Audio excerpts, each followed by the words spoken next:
Compañeros y compañeras, hablar de Venezuela hoy exige honestidad intelectual, porque la tragedia venezolana no demuestra el fracaso de las luchas populares ni la inviabilidad de los ideales de justicia social.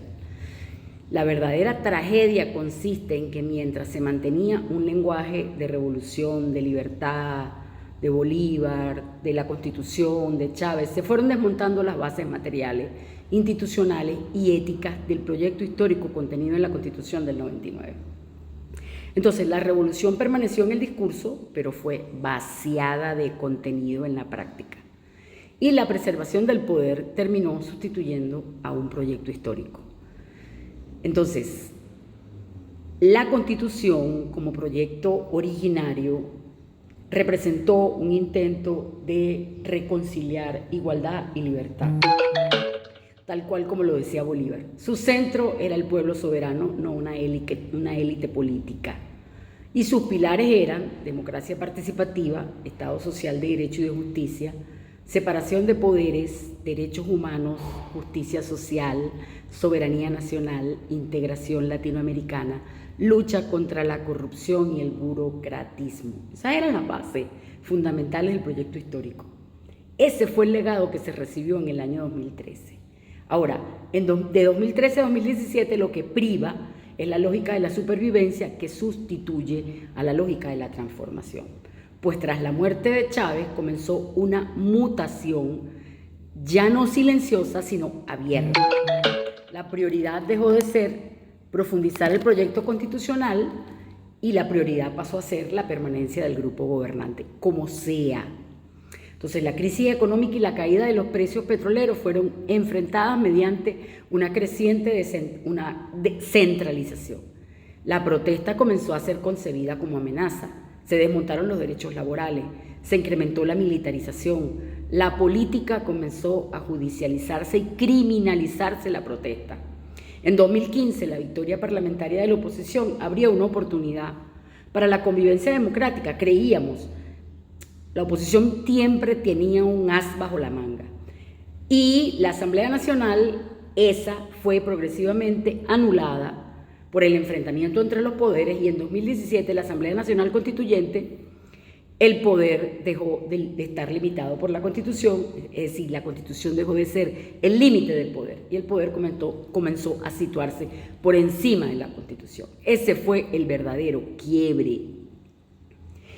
Max Weber definía, además, el patrimonialismo como una forma de dominación donde las instituciones son sustituidas por relaciones personales. Eso fue lo que sucedió en Venezuela.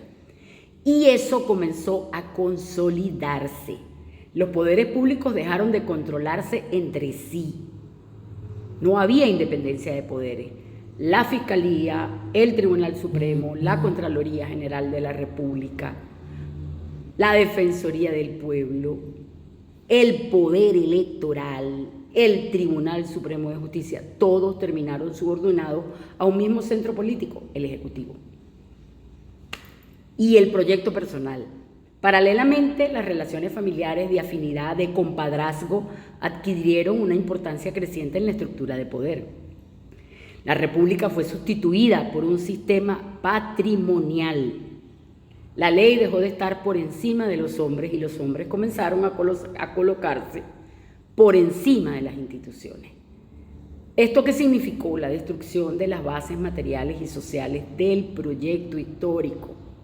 Porque mientras la retórica revolucionaria permanecía intacta, las bases económicas del proyecto fueron destruidas.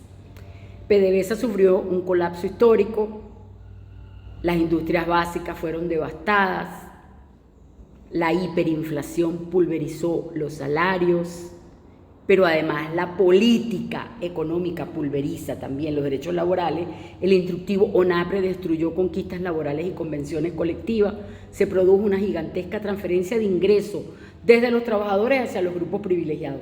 Los trabajadores cargaron con la culpa y cargaron con el peso de la crisis. 8 millones de venezolanos abandonaron el país.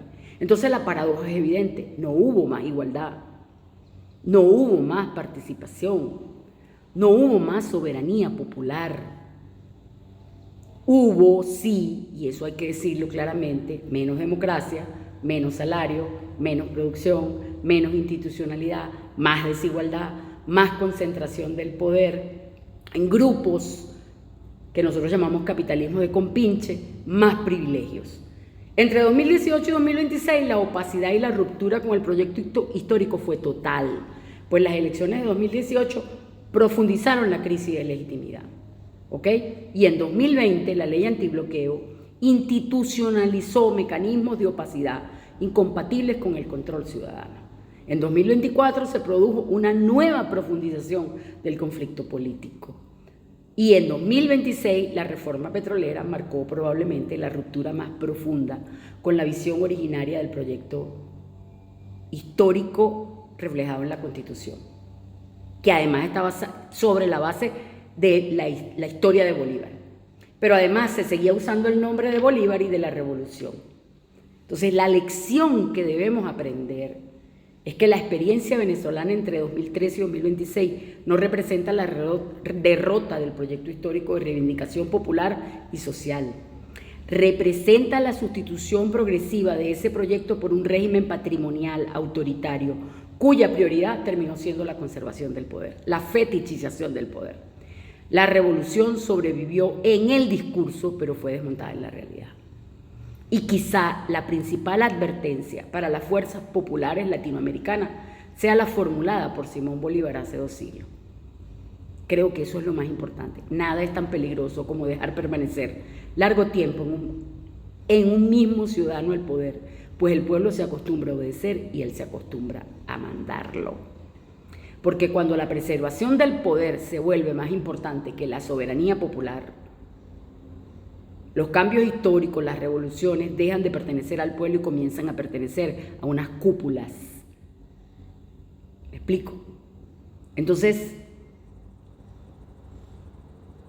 realmente lo que nosotros queremos es hacerle ver a nuestros compañeros que el proyecto originario fue desmontado y traicionado. ¿Ok? Y la idea central es que el problema venezolano no fue demasiada revolución, sino la sustitución de un proyecto popular por un sistema de preservación del poder. Un sistema autoritario, un sistema que eliminó los derechos de los ciudadanos y que hoy se aferra al poder con uñas y dientes, negando la soberanía popular. Porque aquellas crisis, aquellas situaciones son producto de esta crisis. Aquellos lodos nos trajeron a estos barros. Esa es la advertencia que nosotros queremos hacer con respecto a la situación de Venezuela, que desde afuera es muy difícil entenderla. Pero nosotros tratamos de dar luces en este camino. Un abrazo y un saludo. Gracias por la oportunidad de dirigirme a ustedes. Saludos.